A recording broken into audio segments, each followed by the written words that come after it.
Bismillahirrahmanirrahim. Assalamualaikum warahmatullahi wabarakatuh. Innal hamdalillah nahmaduhu wa nasta'inuhu wa nastahdi bihi wa nastaghfiruh. Wa na'udzu billahi min shururi anfusina wa min sayyiati a'malina. Man yahdihillahu fala mudilla lahu wa man yudlil fala hadiya lahu.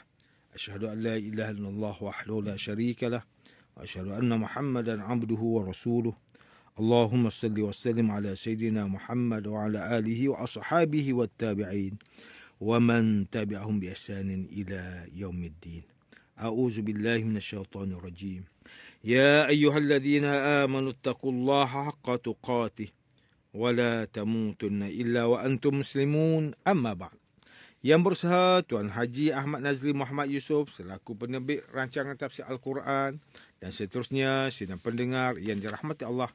Alhamdulillah, pertamanya marilah kita sama-sama merafakkan kesyukuran kehadrat Allah Subhanahu Wa Taala di atas segala nikmat kurniaan dan rezekinya yang tidak ternilai. Selawat dan salam ke atas junjungan besar Nabi Muhammad sallallahu alaihi wasallam, ahli keluarga baginda dan para sahabatnya yang tercinta. Tuan-tuan, puan-puan, para pendengar yang dimuliakan, bersama saya Profesor Dr. Muhammad Najib bin Abdul Kadir, Pusat Kajian Al-Quran dan As-Sunnah, Fakulti Pengajian Islam, Universiti Kebangsaan Malaysia. Pada hari ini kita akan menyambung kembali rancangan tafsir Al-Quran bagi siri ke-75. InsyaAllah pada kali ini kita akan membincangkan mengenai pentafsiran ayat ke-116 dan 117 surah Hud. A'udzu billahi minasyaitonir rajim. Bismillahirrahmanirrahim. فلولا كان من القرون من قبلكم أولو بقية ينهون عن الفساد في الأرض إلا قليلا ممن أنجينا منه واتبع الذين ظلموا ما أترفوا فيه وكانوا مجرمين وما كان ربك ليهلك القرى بظلم وأهلها مصلحون. Maka sepatutnya ada di antara umat yang telah dibinasakan dahulu daripada kamu itu orang yang berkelebihan akal fikiran yang melarang kaumnya dari perbuatan jahat di muka bumi. Tetapi sayang, tidak ada yang melarang melainkan sedikit sahaja, iaitu orang yang kami telah selamatkan di antara mereka. Dan orang yang tidak melarang itu telah menitik beratkan segala kemewahan yang diberikan kepada mereka. Dan menjadilah mereka orang yang berdosa. Dan Tuhanmu tidak sekali-kali hendak membinasakan mana-mana negeri dengan sebab kezaliman penduduknya. Selagi mereka sentiasa memperbaiki keadaan sesama sendiri. Sidang pendengar yang dirahmati Allah, Profesor Dr. Muhammad Quraisyah melalui kitabnya Tafsir Al-Misbah menyatakan bahawa perkataan laula bermaksud mengapa pada mulanya. Ia digunakan untuk menganjur seseorang itu untuk melakukan apa perkara yang baik. Tetapi disebabkan perkataan itu dituju kepada kaum yang telah lama lupus ditelan zaman, maka perkataan ini tidak boleh lagi digunakan dengan maksud menggalakkan. Pendapat yang dipilih perkataan laula mengandung maksud penyesalan dan hibah, sekaligus mengajak orang terkemudian untuk mengelakkan perkara yang sama berlaku. Dapatlah difahami di sini bahawa ayat ini sebenarnya menggalakkan kita untuk tidak melakukan seperti mereka supaya tidak diazab seperti mereka. Manakala perkataan illa bermaksud melainkan sedikit sahaja, iaitu orang yang kami selamatkan. Tetapi ada juga ulama seperti Imam Az-Zamakhsyari yang mengatakan maksudnya adalah tetapi sedikit orang yang kami selamatkan, iaitu orang yang mencegah kemungkaran. Sedang yang lain semuanya diam, membisu. Syekh Tahir Ibn Ashur turut mengatakan ia bermaksud dengan maksud tetapi. Walau bagaimanapun ayat selepasnya mungkin berbeza, yakni tetapi sedikit, iaitu orang yang kami selamatkan di antara mereka, orang yang bertaubat dan meninggalkan kemungkaran di bumi, sehingga mereka selamat dari sentuhan neraka yang tidak dapat dielakkan itu. Profesor Dr. Muhammad Quraisyah mentafsirkan perkataan fasadu fil ard bermaksud aktiviti yang membuatkan sesuatu yang mempunyai manfaat akhirnya menjadi kurang bermanfaat atau hilang seluruh manfaatnya. Dan perkataan makana adalah sebuah penegasan dan kesungguhan. Ia sering diterjemahkan sebagai tidak boleh dan tidak harus. Ia berbeza dengan ma yambaghi yang diterjemah sebagai tidak sepatutnya. Kerana yang terakhir ini merujuk kepada mereka yang boleh buat perkara itu tetapi tidak buat kerana tidak elok bagi dirinya. Manakala perkataan makana sememangnya bermaksud bahawa tindakan itu memang tidak boleh dilakukan dari awal. Jadi ayat ini ingin menegaskan betapa tidak layaknya perbuatan zalim itu dinisbahkan kepada Allah sehingga Allah memang tidak layak melakukan zalim sejak dari awal lagi. Sidang pendengar yang dimuliakan oleh Allah, Profesor Dr. Tengku Muhammad Hasbi As-Siddiqui menulis kitabnya Tafsir An-Nur mentafsirkan ayat ke-16, ke-116 dan ke-117 surah Hud dengan menyatakan bahawa mengapakah tidak wujud satu jamaah manusia yang taat, berakal dan mempunyai pandangan yang jauh dari umat terdahulu yang telah dikisahkan kisah mereka dalam Al-Quran, yang mana mereka ini akan mencegah kerosakan di muka bumi dan menyuruh kepada perbuatan ma'ruf serta tidak takut kepada bencana kerana amal kebajikannya itu. Hanya sedikit sekali dari mereka yang telah kami bebaskan bersama rasul-rasul yang tetap taat. Kebanyakan dari mereka tergolong dalam golongan pendosa yang tenggelam dalam hawa nafsu yang menghabiskan hidup mereka dengan kemewahan dunia. Dalam ayat ini terdapat isyarat bahawa mereka yang selalu bermewahan di dunia mudah jatuh ke dalam maksiat yang memusnahkan diri. Pada awalnya hanya pemimpin yang terlibat dalam tipu daya ini hingga akhirnya ia merebak ke rakyat jelata.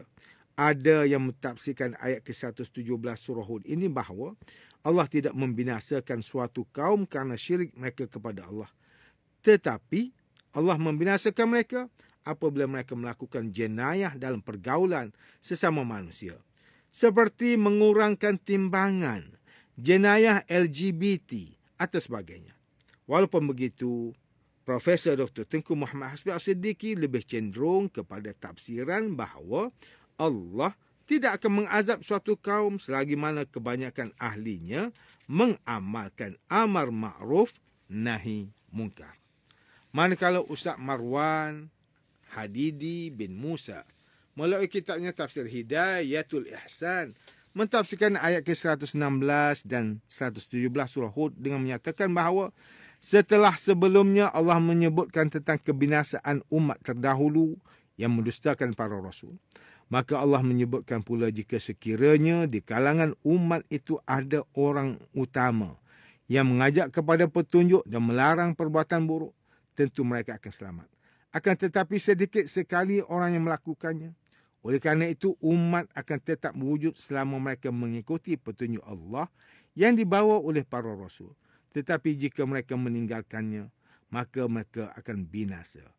Pada ayat ke-116 surah Hud ini terdapat dorongan kepada umat agar di tengah-tengah mereka ada orang yang utama yang mengadakan dakwah, yang menegakkan agama Allah, mengajak orang tersesat kepada petunjuk, bersabar terhadap gangguan dan menerangkan jalan yang lurus kepada masyarakat yang sebelumnya nampak gelap di hadapan mereka.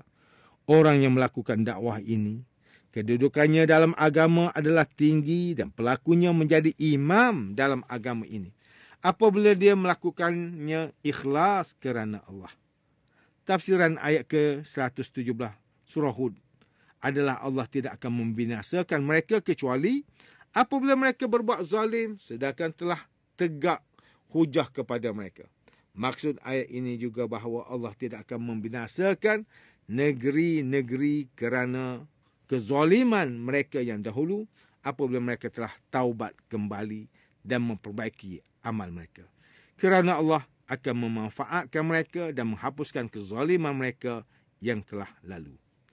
Manakala Profesor Dr. Haji Abdul Malik bin Abdul Karim Amrullah atau lebih dikenali sebagai Hamka melalui kitabnya Tafsir Al-Azhar ketika mentafsirkan ayat ke-116 dan 117 surah Hud mengatakan bahawa sebab berlakunya kebinasaan pada suatu kaum kerana tiadanya ulu baqiyah, yakni orang yang menghadapi maksiat dan melakukan tanggungjawab untuk memperbetulkannya. Dalam ayat ke-116 surah Hud ini adanya dua perkataan yang perlu diberi perhatian. Yang pertama adalah perkataan qurun yang merupakan jamak bagi perkataan qarnun. Ia bermaksud kurun. Tetapi yang lebih sesuai untuk diterjemahkan di sini adalah generasi-generasi. Yang kedua adalah perkataan ulu baqiyah yang bermaksud orang yang mempunyai peninggalan. Awal ayat ke-116 surah Hud ini memberi gambaran betapa pentingnya wujud orang yang sentiasa memberi peringatan. Orang sebegini yang meninggalkan kesan baik sehingga lahirnya generasi yang berguna pada masa akan datang.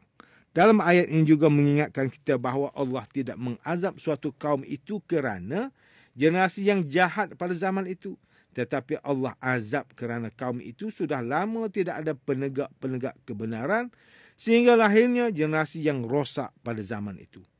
Profesor Dr. Haji Abdul Malik bin Abdul Karim Amullah menegaskan hanya sedikit sahaja yang selamat kerana sedikit pula penegak kebenaran sejak dari dulu. Apabila sedikit pengamal amar ma'ruf nahi mungkar, maka sedikitlah hasilnya. Allah berfirman lagi bahawa kebanyakan manusia di dalam kaum itu telah dinodai dengan kemewahan dunia sehingga tidak boleh ditegur. Sekalipun ditegur, umpama masuk telinga kanan dan keluar telinga kiri. Sia-sialah segala perkataan yang dicurah kepada mereka. Pada ayat ke-117 surah Hud, Allah menegaskan bahawa tidak akan hancur suatu kaum itu kalau telah ada yang saling menasihati sesama mereka sejak dari dulu. Maka, jikalau kita menerima sebarang bencana, janganlah salahkan sesiapa, melainkan diri sendiri, kerana Allah tidak akan menurunkan azab melainkan sudah tidak ada yang melakukan amar ma'ruf nahi mungkar. Tuan-tuan dan puan-puan yang dirahmati Allah, demikianlah tafsir bagi ayat ke-116 dan 117 surah Hud menurut pentafsiran oleh para ulama. Ayat ini menunjukkan betapa pentingnya amalan amar ma'ruf nahi mungkar dan inilah yang membezakan agama kita dengan agama lain. Sering kali kita melihat orang yang mengucapkan kata-kata yang menafikan amalan saling menasihati ini. Seperti katanya, kubur masing-masing. Atau jaga kain masing-masing. Atau seumpamanya. Kebelakangan ini kita semakin risau melihat situasi masyarakat kita yang semakin hari semakin meninggalkan amalan saling menasihati ini. Mereka lebih selesa untuk pentingkan diri mereka sahaja dan tidak mengambil peduli dengan orang sekeliling. Oleh sebab itu kita dapat lihat sebahagian mereka yang boleh hidup bertahun-tahun tanpa mengenali jiran sebelah rumah mereka. Ini menunjukkan betapa kurangnya sifat prihatin dalam diri mereka. Sesungguhnya, Islam itu agama yang menyatukan penganut-penganutnya melebihi darah yang menyatukan adik-beradik. Ingatlah, Nabi SAW bersabda, La yu'minu ahadukum hatta yuhibba li akhihi ma yuhibbu li nafsih. Tidak beriman salah seorang di antara kamu hingga dia mencintai untuk saudaranya apa yang dia cintai untuk dirinya sendiri. Hadis riwayat Imam Bukhari.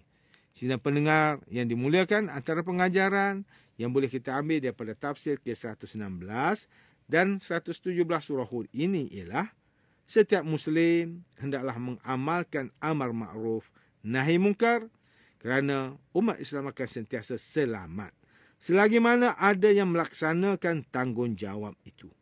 Umat Islam hendaklah sentiasa bermuhasabah diri mereka.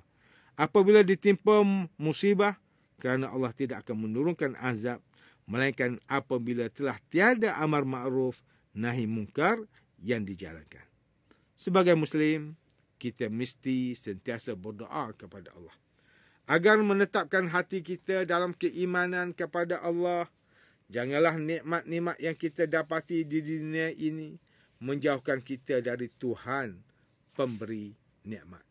Sidang pendengar yang dirahmati Allah Subhanahu wa taala, sekian sahaja rancangan tafsir Al-Quran pada hari ini. Semoga kita semua mendapat manfaat daripada perbincangan ilmu ini. Insya-Allah mudah-mudahan Kita akan bertemu lagi pada siri rancangan tafsir Al-Quran yang akan datang. Wabillahi taufiq wal hidayah. Wassalamualaikum warahmatullahi wabarakatuh.